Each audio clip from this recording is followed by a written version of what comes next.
नमस्कार दोस्तों, आपका अपना YouTube चैनल स्टार ग्रुप में स्वागत है। फिर से जो हम कल पढ़ रहे थे भारत का जो संविधान जो बाकी रह गया था, संविधान में हम पहुंच गए थे कहाँ तक है? संविधान सभा जो हमारे संविधान को बनाई गई थी। संविधान को बनाने के लिए संविधान सभा गठित की गई थी। इस संविधान सभा के लिए जो आपका कैबिनेट मिशन आया था 3 सदस्यीय, तो इस संविधान सभा में टोटल आपकी जो समितियां बताई गई सर्वप्रथम वो याद रखिएगा, टोटल समितियां थी 22।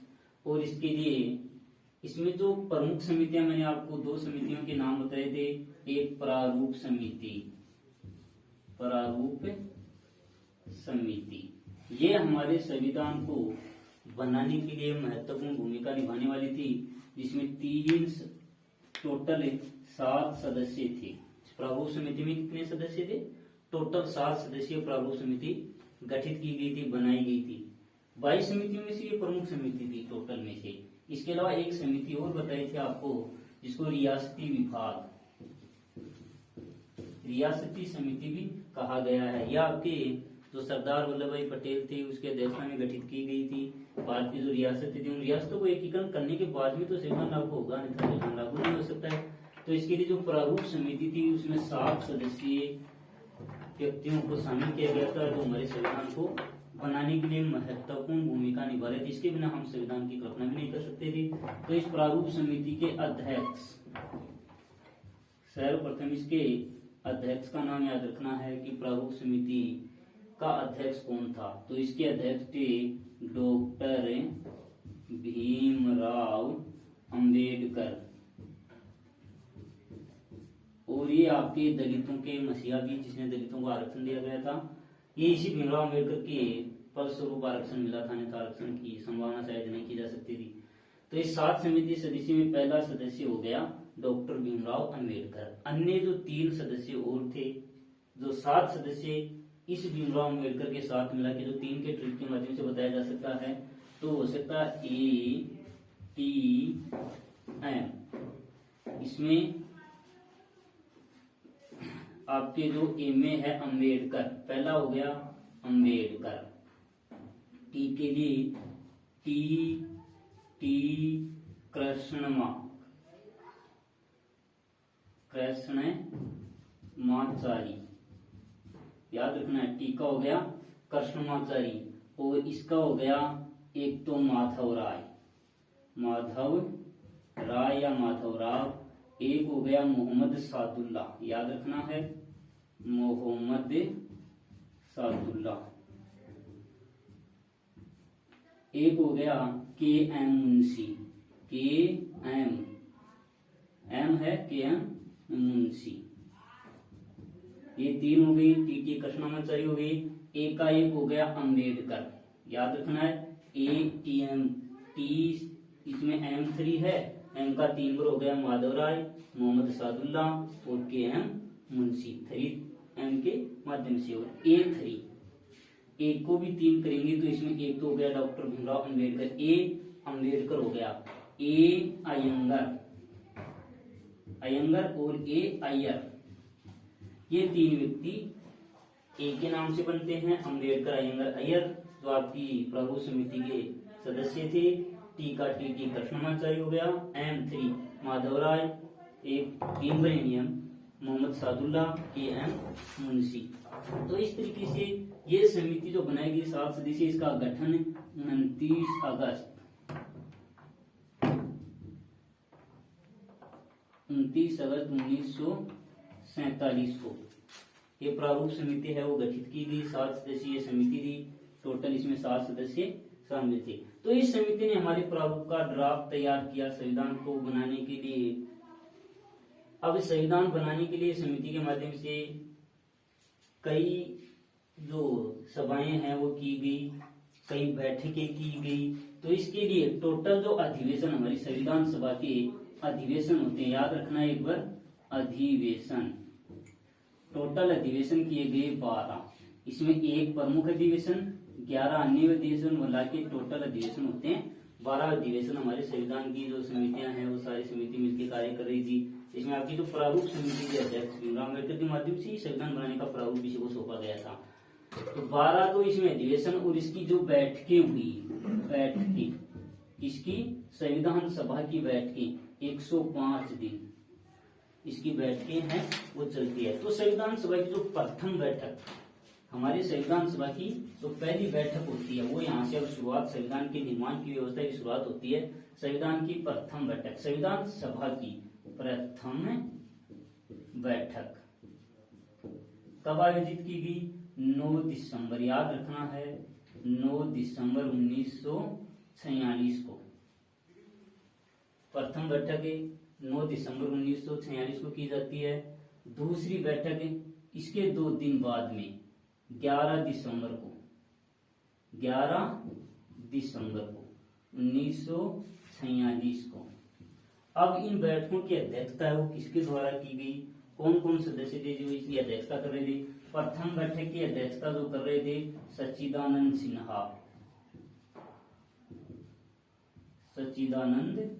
सिन्हा, ये संविधान सभा के प्रथम अध्यक्ष माने जाते हैं संविधान सभा, क्योंकि संविधान सभा में टोटल जो सदस्य कल बता दिया गया था 389 सदस्य थे। संविधान सभा में 389 सदस्य में जो सच्चिदानंद सिन्हा है, इसके माध्यम से जो पहली बैठक 9 दिसंबर को, क्योंकि ये इस संविधान सभा के सदस्यों में सबसे बुजुर्ग सदस्य होने के कारण इसको इसका अध्यक्ष बनाया गया था। जब इसको इसका अध्यक्ष बनाया गया तो ये जो बैठक आयोजित की गई, कहाँ की गई? याद रखना, पहली बैठक है काउंसिल चैम्बर, जो आज दिल्ली में हमारी जो विधानसभा चलती है वहां काउंसिल चैम्बर, कहाँ की गई प्रथम बैठक? काउंसिल चैम्बर में प्रथम बैठक आयोजित की गई संविधान सभा की। कब? 9 दिसंबर 1946 को हमारे संविधान सभा की पहली बैठक। और दूसरी बैठक उसके 2 दिन बाद, याद रखना है 11 दिसंबर 1946 को। इस बैठक के अध्यक्ष हमारी संविधान सभा के जो स्थायी अध्यक्ष बना दिए गए डॉक्टर राजेंद्र प्रसाद। कौन बनाए गए? डॉक्टर राजेंद्र प्रसाद को, जो हमारे देश के बाद में प्रथम राष्ट्रपति भी होते हैं। तो ये 2 बैठक आयोजित कर दी जाती है। अब इस संविधान सभा का जो कार्य है वो शुरू कर लेते हैं कि कार्य कब शुरू होगा, क्या किया जाएगा। तो इसके फिर 2 दिन बाद 9, 2 11 और 2 13 दिसंबर इस संविधान सभा के लिए इसका उद्देश्य प्रस्ताव, क्या उद्देश्य प्रस्ताव रखा गया कि संविधान का उद्देश्य क्या होगा, कि संविधान क्यों बनाया जाएगा। इसके लिए उद्देश्य प्रस्ताव रखा गया 13 दिसंबर को। और उद्देश्य प्रस्ताव किसके द्वारा रखा गया? हमारे देश के जो पहले प्रधानमंत्री, कौन? पहले प्रधानमंत्री नेहरू जी ने, क्योंकि इस संविधान के सभा के जो प्रमुख सदस्यों में से भी नेहरू जी एक थे। तो 13 दिसंबर को ये उद्देश्य प्रस्ताव जवाहरलाल नेहरू के द्वारा पहला उद्देश्य प्रस्ताव रख दिया गया कि संविधान का उद्देश्य क्या होगा। तो संविधान को ध्यान रखते हुए बाद में इस तरीके की नियम व्यवस्था, कानून व्यवस्था बनाई जाएगी, उसको ध्यान में रखते उद्देश्य प्रस्ताव। लेकिन ये उद्देश्य उसी दिन पारित नहीं हो सका। क्यों? क्योंकि मुस्लिम लीग के सदस्यों ने विरोध किया कि नहीं भाई हम इसमें शामिल नहीं होंगे। तो ये 22 जनवरी को पारित होता है। कब? 22 जनवरी को। अब आ गई सन, यहाँ 1946 ही रहती है अभी, यहाँ 1947। ये उद्देश्य प्रस्ताव जवाहरलाल नेहरू के द्वारा रखा गया, जो 22 जनवरी 1947 को पारित हो जाता है। और इसके बाद हमारा संविधान बनने के लिए तैयार हो जाता है। तो संविधान बनाने के लिए जो आपकी जो समितियां हैं, प्रभु समिति, अन्य जो समितियां होती है, वो सारी समितियां मिलकर कार्य करने लग जाती हैं। आपकी इसकी बैठक है वो 105 में हो गई। अब इस संविधान सभा के जो सदस्य थे टोटल 389 कल आपको बताए गए थे। इन संविधान सभा में 389 सदस्य और संविधान सभा गठित की गई थी निर्वाचित व्यवस्था के आधार पर, आनुपातिक प्रतिनिधित्व के आधार पर। तो ये 389 सदस्यों में से आपको बाद में बताया गया कि 324 सदस्य बच गए और 299 सदस्य भारत की जो इस संविधान सभा की जो अंतिम बैठक हुई थी, उस बैठक में 289 उपस्थित होते हैं और वोट एक 284 सदस्य संविधान के ऊपर हस्ताक्षर करते हैं। संविधान पर कितने सदस्य हस्ताक्षर करते हैं? 284 सदस्य। अब 22 जनवरी 1947 से लेकर ये जो संविधान बनाया गया हमारा संविधान की सभा के द्वारा 22 जनवरी 1947 के उद्देश्य प्रस्ताव के बाद से संविधान बनने के लिए तैयार हो जाता है। तो इसके लिए यहां से लेके और हमारा जो संविधान बनाने के लिए जो पूरा जो समय है 24 जनवरी 1949 को संविधान 1950 को जो संविधान सभा की अंतिम 1949 को संविधान सभा की जो अंतिम बैठक होती है 24 जनवरी 1949 को, और जो ये 22 जनवरी को जो उद्देश्य प्रस्ताव रखा गया था इसके बाद से लेकर संविधान बन के 2 वर्ष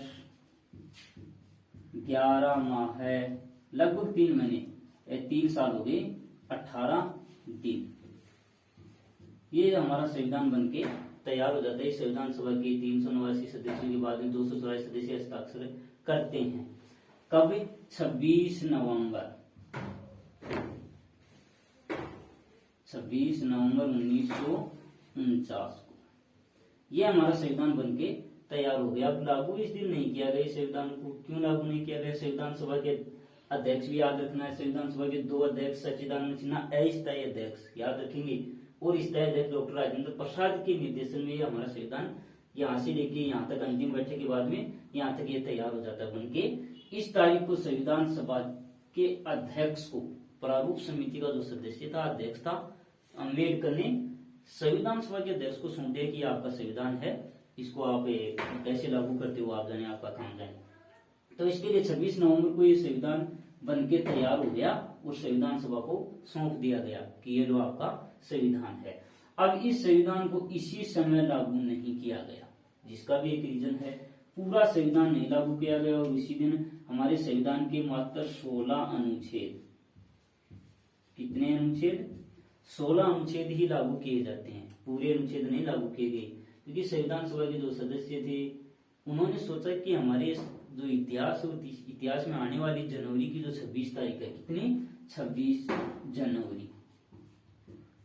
अब 1949 के बाद में आता है 1950, क्योंकि इसी दिन हमारा संविधान लागू हो जाता है 1950 को। तो वही दोस्तों कि 26 नवंबर 1949 को ये संविधान बन के तैयार तो हो गया, लेकिन 26 जनवरी को इसको लागू किया गया। इसका रीजन जो है वो क्या है, वो रीजन अभी बताएंगे, लेकिन इससे पहले इस तारीख को 26 नवंबर को याद रखना है कि 16 अनुच्छेद ही लागू किए गए थे। कुछ में आपको 15 भी मिलेंगे, क्योंकि जो अंतिम अनुच्छेद है वो अनुच्छेद यहाँ नहीं गिना जाता है, 395 वाला है, इस कारण 15 अनुच्छेद ही मिलते हैं। तो आप ये कह सकते हो कि ये 26 नवंबर को अगर संविधान तैयार हो गया तो 26 जनवरी 1950 को यानी 1 महीने बाद इसको लागू क्यों किया गया?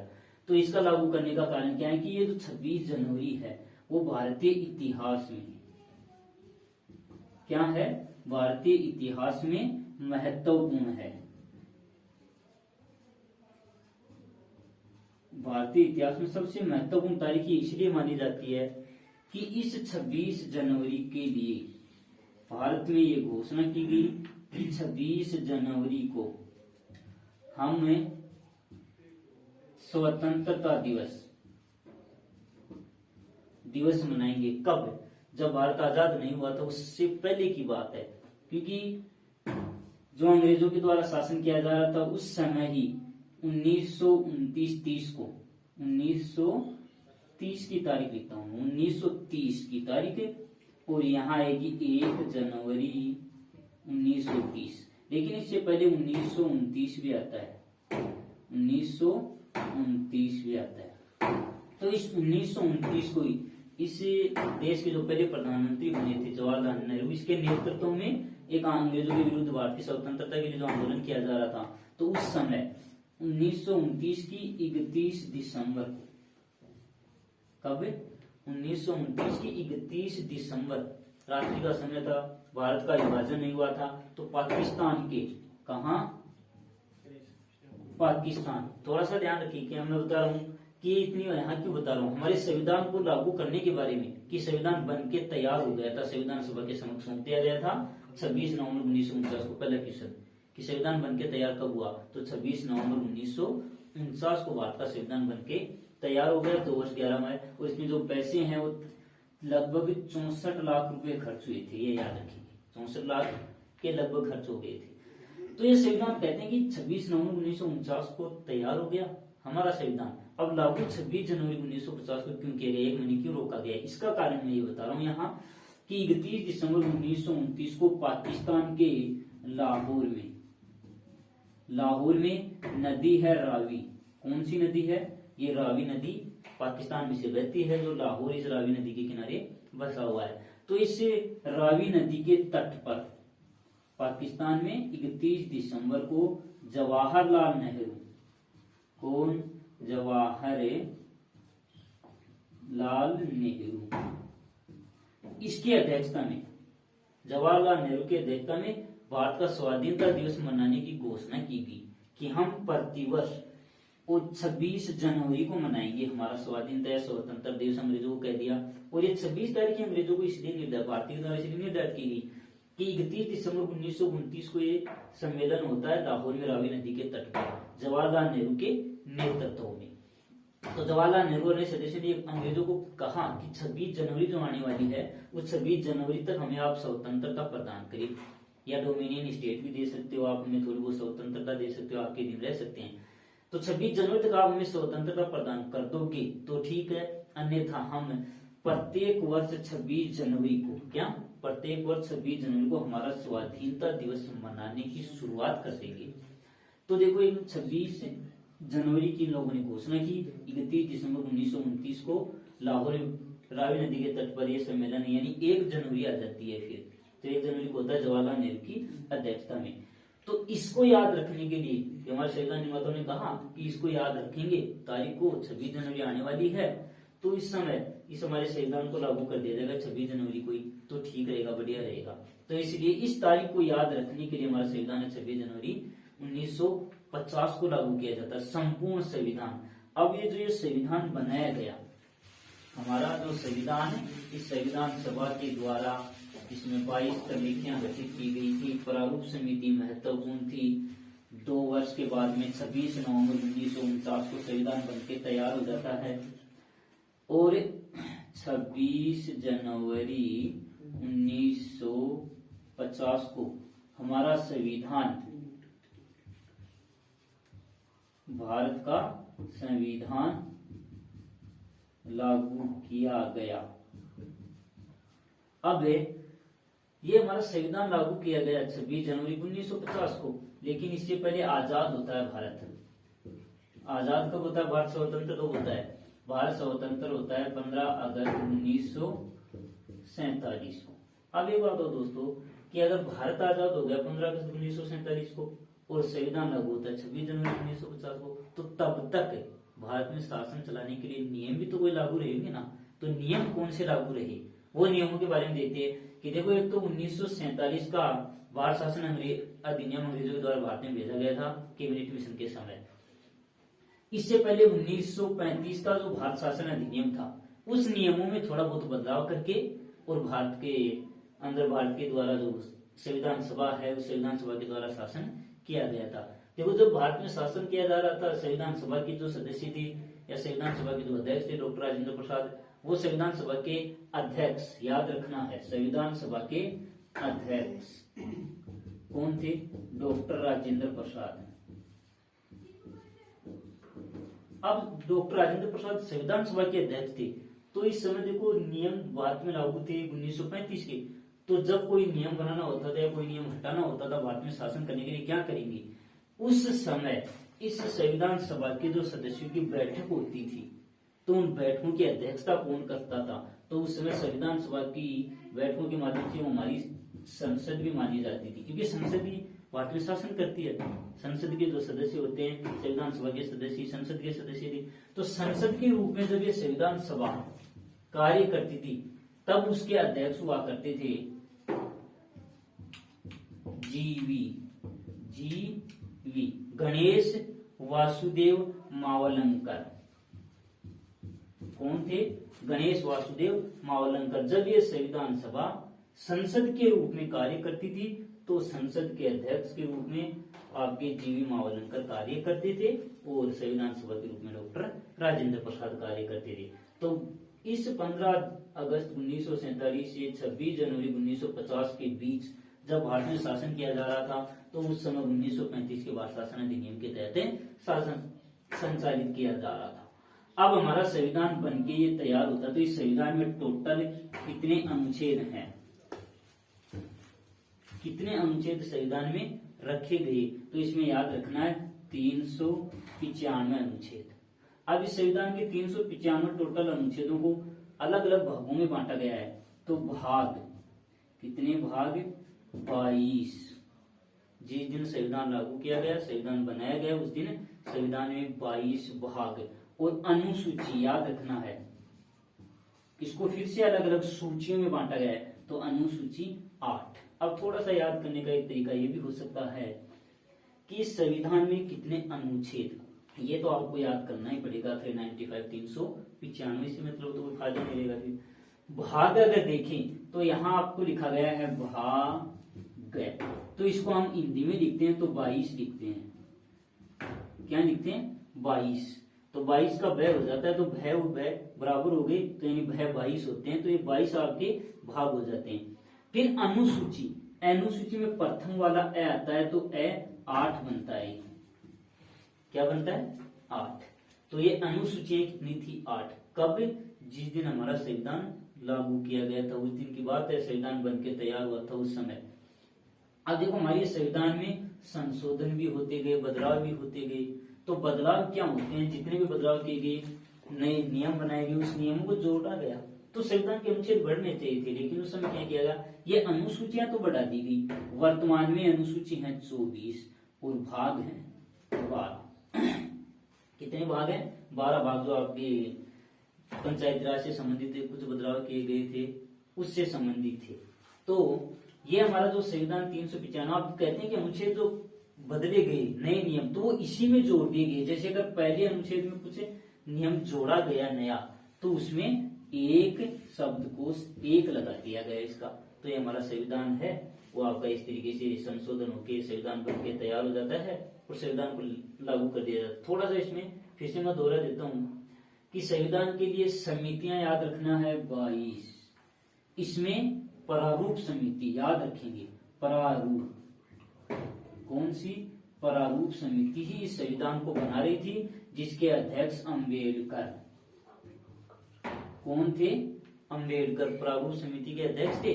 तो इस अंबेडकर को भारत का मनु, भारत का मनु, और इसी को भारत का जो संविधान निर्माता, संविधान का जनक है, संविधान निर्माता। इसमें एक व्यक्ति और आता है जो इसी से संबंधित है, याद रखना है, क्योंकि क्वेश्चन आता है कभी कभी कि संवैधानिक सलाहकार कौन थे? संवैधानिक सलाहकार याद रखना है, ये थे BN राव। ये वो व्यक्ति है जो अंतरराष्ट्रीय न्यायालय में UNO जो है आपका UNO, इस UNO में भारत के पहले न्यायाधीश, अन्य न्यायाधीश के जो संयुक्त राष्ट्र संघ है ना, यूनाइटेड नेशन ऑफ ऑर्गेनाइजेशन, इसमें भारत के द्वारा पहला न्यायाधीश नियुक्त किया गया था, निर्वाचित हुआ था वहां जाके। तो ये BN राव संवैधानिक सलाहकार, कानूनी सलाहकार, कानून के जानकार थे। इस कारण इसको कानूनी सलाहकार बनाया गया कि कोई भी जो नियम बना रहे हैं, आपके जो अनुच्छेद बना रहे हैं, उस अनुच्छेद में कोई दिक्कतें नहीं आए। तो इसके लिए जो प्रारूप समिति के जो अध्यक्ष भीमराव अम्बेडकर थे, वो संवैधानिक सलाहकार के रूप में BN राव से ही सलाह लिया करते थे। तो आपका जो BN राव याद रखेंगे, BN राव संवैधानिक सलाहकार और प्रारूप समिति के अध्यक्ष भीमराव अम्बेडकर। थैंक यू दोस्तों। कल आगे इस संविधान की जो विशेषताएं हैं, मुख्य रूप से वो विशेषताएं किस देश से क्या ग्रहण किया गया है वो लेंगे। आज के लिए इतना ही, कल इसकी विशेषताएं। Thank you sir.